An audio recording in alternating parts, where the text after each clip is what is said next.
Yun, peace. Magandang umaga, panibagong araw na naman at on the way tayo sa gym. Alas 7 kasi ng umaga ang bukas nila ito at ayan, nauna na si Utol. Sabi ko pag nauna na siya sa akin, magano na siya, warm up or cardio.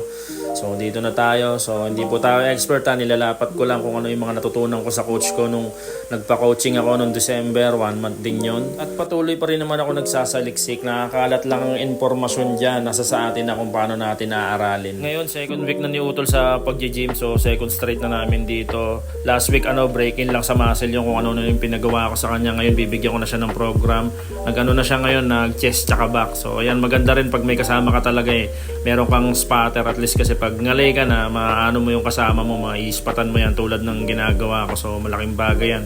Maganda rin talaga minsan kapag may kasama ka. Pero kung wala kang makakasama o kakilala na mag-gym tapos gusto mo simulan yung gym journey mo, magpa-coach ka, bayad ka, invest ka sa sarili mo minsan, wag sa mga kabalastogan, di ba? Pero kung ayaw mo naman gumastos at tight budget, nakakalat yung informasyon dyan sa YouTube, napakadaming pwedeng panoorin. Ika nga nung malupit na negosyante na napanood ko napakaswerte daw ng henerasyon ngayon. Isusubo na lang sa kanila lahat ng informasyon, kaya wala na dapat ikatamad-tamad para mapabuti ang buhay natin. May punto siya di ba?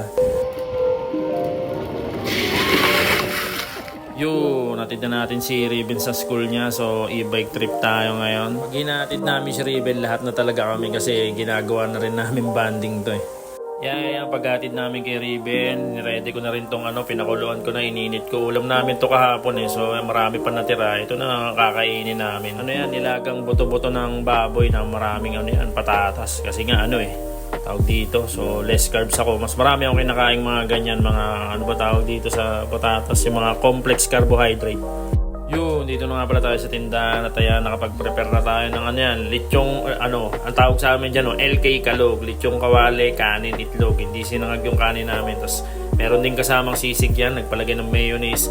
So, nakabreak na nga pala si Utol neto. So, tayo ang magdi-deliver niyan. Gawa ko, tapos deliver ko. So, ganyan na ang eksena namin pag may nakabreak. Tamo, tirik na tirik ang araw kaya nangingitim din ako Pero palag-palag lang yan. Mag-deliver muna tayo, iwan ko yung cellphone ko So ayan, fast forward mga piso, gabi na nga pala. So nakakuha ako ng oras para kumain. So ayan yung rice natin. May itlog akong baon. Yan, baon ko na yan. Yun ko kakainin gabi yan. Yan, nilagyan ko ng tissue para syempre less oil, nahihigop yung mantika. At ayan, yung repolyo na may ground beef. Tara, kain mo. Syempre dahil may order, unahin natin ng customer first. Syempre, di ba? So, birahin muna natin to para mapadeliver agad, makakapagantay naman yung pagkain ko, syempre, di ba? So, sa susunod na lang ulit mga peace, magkwentuhan tayo ng malupit. Hanggang sa susunod na trip, huwag kakalimutan magtrabaho ng malupit, bawal tamad. Ayos! Alright!